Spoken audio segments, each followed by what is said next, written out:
This is our budget, fully custom Sig P320 build. While this is not a cheap build by any means, this is a very mid-level build with some budget accessories that are still really good. Before we get into it, Herrington Arms is gonna be having a Black Friday sale. It is gonna be 30% off everything on the entire site from November 29th to December 1st. That includes any Herrington Arms products like the compensators, magwells, or extensions. If you guys want to check that out, now's the time to do it. So this build started off as an X-Compact P320. Up top, we are running the L2D slide. This was one of the more budget-friendly slides that we found. I was very picky on what I wanted. I didn't want to spend $600–700 on a slide, and I wanted it to be an X-Compact so that we could have this really cool flush build. So with this slide, we went with the black option. I like it quite a lot. It matches the compensator on here. Looks really clean. One of the things we were looking for was the actual aesthetic. I personally don't like slide cuts that go all the way through to the barrel. I think it looks really cool, but it just allows crap to get in there and gum up your gun, making it unreliable. However, in this case, the slide does have 2 on each side, and it does go against what I really prefer. However, I think this is a really good looking slide. No reliability issues on the range at all today. However, when I go to do a press check, it is really slippery right where these windows are, and the slide serrations underneath of it are far enough apart that you don't really get a good bite. So I found doing press checks were really slippery. It just felt like it was a slide blank. There wasn't a lot to grab onto. So if you're looking at the slide, definitely keep that in mind. If you're somebody who does a lot of press checks for safety, this slide is a little bit slippery, but the aesthetic is there. Obviously, if you wanted to rack off the back, you can. For me, I'm just used to doing it in the front. So I found myself slipping quite a bit, and it was raining today, which made it harder to do press checks. Not only is it wet, but it is slippery. Again, this is the 3.6-inch X-Compact P320 slide. This thing came in at $494 with the internal kits, so we didn't have to install anything. It was ready to go right outside the box. Sitting on top of the slide, we have the Holosun 407C. This is the cheapest Holosun I could find, and I really wouldn't feel comfortable going cheaper. This is a very budget optic, but it has a lot to offer. It does have the solar charging. It is a single red dot with a lot of adjustability. It fits an RMR footprint, and really, if you're getting into shooting and you're getting into optics and you don't want to spend a bunch of money on an RMR or a Romeo X, I really think this is a great budget option, and you're still gonna get the Holosun reliability. We found this on Amazon for $244, and again, I really wouldn't go cheaper than this. I don't like a lot of the Chinese optics. Holosun is probably the cheapest, most budget option I would go with on this, and we run Holosun on a lot of things, but this is the cheapest model that they offer that I would actually go with. Moving on down to the barrel, this is one of the few OEM parts on this gun. The reason we went with OEM is because we tried to find a Tribe barrel, which is another cheap Sig P320 barrel, and we couldn't find the one we wanted in time for the video. So we have an OEM barrel in here, which is a phenomenal barrel. Sig actually does a really nice job making these. They're tight enough that they sometimes require a break-in, and in my opinion, the quality is probably better than a lot of the aftermarket options out there, and you're really not breaking the bank. We found this one on sale for $168, which in my opinion is an absolute steal, as I think it retails for $215. So a really good deal on this barrel, and you're gonna get the performance and reliability out of it. Again, at the range today, 0 cycling issues, ran everything we could throw at it. With the barrel, you could buy a Tribe barrel for around $120. One thing to keep in mind is if you get a really cheap barrel, you're sacrificing a lot, both in reliability and the potential accuracy issues. What you'll see with the cheap barrels is you'll grab your compensator or the end of your muzzle and you'll see it will rock in your slide. There's just a lot of potential tolerancing issues with those cheaper barrels. So if you're on a budget, I really would avoid going below like the $80 barrels. Below that, they're either blems that they're selling as full price items or a Chinese brand barrel. The barrel is the heart of your gun, essentially, so you should probably spend a little bit of money on there and get something pretty good. Up front, we are running the Herrington Arms HC320 flat. It's the last piece of the puzzle on this build that kind of pulls it together and gives it this really cool integrated look. If you haven't seen this before, essentially the compensator is flush with the end of the frame, giving it this really cool staccato XC vibe. With the 320, it's one of the few builds where you can nest a small sliding compensator in a full-size frame. In my opinion, this is what made me interested in the Sig P320, and it's one of the things that makes this build really unique and super cool. Just a reminder, it is Black Friday, and we are running a sale on these. If you guys want to pick up any of the Herrington Arms products, there will be a 30% sale from Black Friday to Sunday. So make sure you go grab one if you have been on the fence and you want to get a really good deal on this. If you're not sold on the completely flush look or you wanted a longer barrel, you could throw the X-Carry 3.9-inch 320 slide on here with a Herrington Arms HC320, and that is going to extend the entire thing forward. The 320 will come down and taper to the point on this frame, giving it a very unique aesthetic, and you get a little bit more barrel length, so in theory, you're going to get a little bit better accuracy. When it comes to holster compatibility, it's going to fit any X Full or X Legion holster. One thing to keep in mind, and something that we recommend, is getting an open front holster. However, with this setup, it's not necessary. You could get an enclosed holster. This is the exact same length as a standard full-size 320, so it's not necessary. One thing to keep in mind with this setup is we did throw this in a T-Rex Arms OWB holster and a tier 1 concealed holster, and it worked just fine. That's not saying it's gonna work with every holster, but it looks like Wilson Combat took a lot of design elements out of the standard X full frame here, allowing it to work in pretty much every holster. Again, that's not me saying it works in every holster, but it appears like it'll fit the vast majority. Moving our way down to the frame, here we are running the Wilson Combat P320 full-size frame. We actually were looking to get a black one, and I had it in my car for 20 minutes and we missed the boat, so we went with a gray frame here, and I actually like it quite a bit. It gives it a really cool, unique two-tone look. Wilson Combat offers a lot of colors for this frame, and it comes in at a very reasonable price of $56 on sale. It's normally $70, but right now we're able to get this for $56, which is quite a bit cheaper than an OEM Sig P320 frame. But there are definitely some pros and cons to this frame that we're gonna talk about right now. So the big cut in here that gives you access to your mag release is nice when you go to do a reload, but what I found is that my support thumb actually gets a lot closer to the frame because of the clearance. And multiple times during the range today, I'd be shooting and this would just lock back because my support thumb was riding the slide lock slide release, holding it up. This is incredibly confusing when you're shooting and you feel it lock back and you don't know what happened.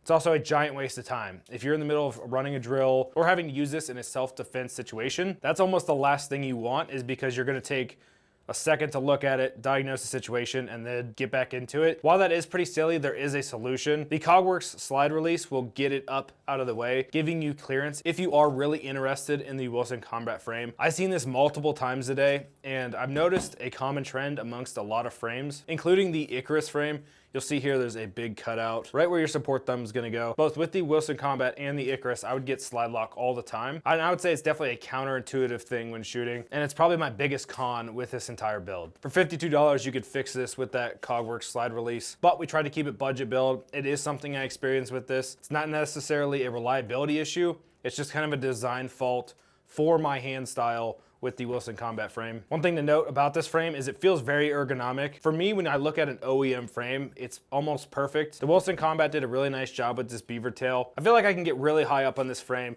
giving myself a really good leverage point. But what they did forget to do was do a deeper cut right here.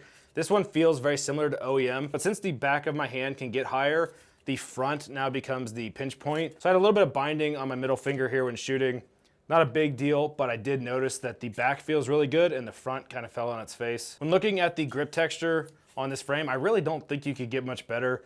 It's incredibly aggressive on the front and back. Kind of feels like 80 grit sandpaper, and it's incredibly planted when shooting. When shooting, I definitely noticed this grip texture biting into my hand, making the gun feel very planted. And something they did that I thought was really smart was, instead of putting this 80 grit sandpaper on the sides where it's gonna be touching your skin for concealed carry, they put this really awesome grip texture that seems to actually fight recoil. When you run your hand across it, it feels smooth, but as soon as you put your hands on it and present to shoot, it like locks in. So I think there's some serious engineering done on the side grip texture that is pretty much perfect for concealed carry. A lot of people give us a lot of crap about carrying full-size comped guns, but when I look at carrying a 320, for me, this is probably what I'm gonna carry. A X compact in a full-size frame. This is gonna give me the most mental comfort when carrying my handgun because I know that's what I'm best with. If I can shoot this gun twice as fast as a Glock 43X, this is what I'm gonna want with me. It's definitely gonna have its pros and cons. It's heavy, it's a large handgun, so it's not gonna be the most comfortable to carry. But if you're very serious about concealed carry and protecting the people around you, for me, I really can't get better than a setup very similar to this. And I think Wilson Combat did a really nice job with their engineering on this frame. It's gonna allow you to do that without hurting your skin or having to wear an undershirt. So taking a look at the Magwell on this Wilson Combat frame, it is an integrated Magwell. There's no ability to add an aftermarket one on here, which I find kind of annoying because not only can you make a better Magwell than this one kind of already flares out. So I think they did a pretty good job on the funnel on here, but I would have liked to see the ability to throw an aftermarket Magwell on here. It is a pretty wide flare, and it doesn't really do a great job of pushing your hand up. I do feel it a little bit on the sides, but it's definitely not gonna be as beneficial as an aftermarket Magwell. But ultimately, I didn't have any issues performing reloads at the range. The Magwell did its part, and you didn't have to spend any extra money. Most of the time, Magwells cost anywhere from $30 to $70. So you can save a little bit of money with this frame, which is the reason we're making this video. This is a budget build. It's not gonna have necessarily all the bells and whistles of a $2,500 gun. So take that for what you will. We also opted to run the Magpul PMag for the P320. This mag typically comes in for $33, which is a little bit cheaper than an OEM mag. If you're looking to save every penny, I think saving 10, 20 bucks a mag could definitely add up if you're somebody who likes to have 10 plus mags on hand. And when shooting this today, we did not see any reliability issues. At this point, we've got quite a bit of rounds on these and they perform just fine. So if you're looking to save some money, the Magpul PMag is definitely gonna be a pretty good option. There are cheaper options out there, and we played with a lot of them. In my opinion, I would prefer to stay with OEM or Magpul in this case. Magazines can be a really finicky thing that can be the make or break point of reliability with a handgun. So with the weapon light on here, we are running the TLR1 high lumen. We run this in pretty much every full size build we can. I like this weapon light a lot. It works really good in low light situations. If you guys wanna see the video we did on that, check out the link down below. This weapon light outperforms its competition for the price range. We were able to find this light for $163, and in my opinion, it comes in ahead of some of its competition, especially the standard X300. Not only is it shorter, but it has better switches, and it's about half the cost. So for a budget build, you really can't go wrong. And for $163, I just really don't see the point of going with a cheaper weapon light like an Olight or really any of the other Chinese products out there. Streamlight made it really easy. They offered a great product at a great price. So for a budget build like this, you can't go wrong. The last couple things that stayed OEM on this build is gonna be the takedown lever. Line Tactical makes a really great option here if you wanted to do a thumb rest. Just note, it is gonna be $50, $60 and you're not gonna be able to use every holster. The entire FCU system is also OEM. We did not change anything out as this is a budget build. The typical cost of an FCU is $349.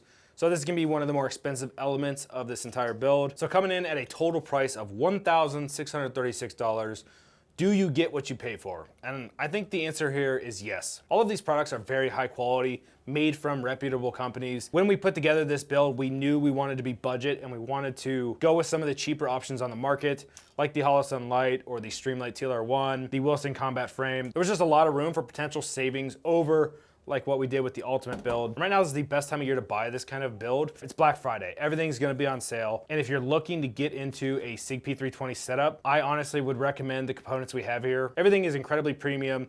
Everything ran reliably. And overall for the price, I think there's a lot of value here and this is a really good option. So if you're new to building handguns and you want to pick up any of these items, we are going to put a list down below. There will not be any links. We are not allowed to do that on YouTube, but it'll point you in the right direction for what we did in this build and where we think the bottom of the line is on budget. So there's not gonna be a huge difference between this budget build and this ultimate build. There's just gonna be a few key items that cost a lot of money. The Romeo X on here is a very expensive optic. I wanna say it's $450, $500. And the TXG frame from Sig Sauer is a tungsten infused polymer frame that feels phenomenal, but it is incredibly expensive. We also threw tungsten weights in here to make it heavier and further reduce some of that recoil. But again, it is very expensive. And we are running the Custom Works FCU. We're also running the Herrington Arms Magwell, a mag extension on here, and a Herrington Arms threaded barrel that should be coming out pretty soon. So we're running a lot of very expensive products on here, and that's where the cost difference is it kind of has the same key elements.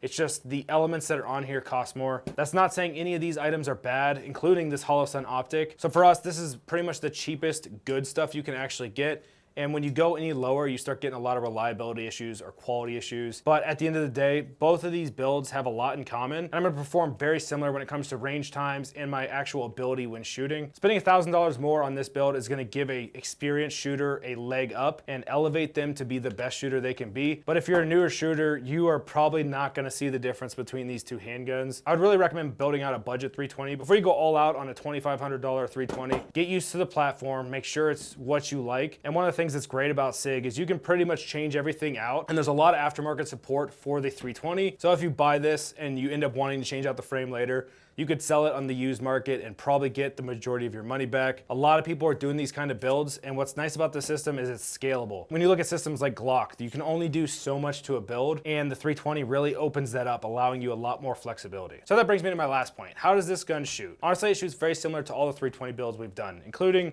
this one. Both guns are gonna feel the same. running the same operating system. I think that's a really good thing because you can kind of spend whatever you want on this build. You could get in baseline with a regular 320, get used to shooting, and then you could really start stepping it up as you go. You don't have to start out with this build. You can pick up the 320 and it will give you essentially the core that you need to start a build. One thing that's going to control how any gun shoots is going to be the compensator. We are running the exact same compensator on this expensive build as we are on this budget build, coming in at $90. It's going to control the recoil impulse of this build, making it feel very similar to any of the 320s we've done in the past. And if you're looking to start at a very entry level, you could even leave the optics plate cover on this slide, throw on some cheap iron sights, and get shooting without spending an additional $250. That's one thing that's a constant across the 320 platform is you could buy your 320 scaled up as you begin to become a better shooter. Throwing on any accessory is going to further advance you potentially as a shooter. So if you guys really like this build but you want to take it up a notch, check out the video we did on this ultimate build.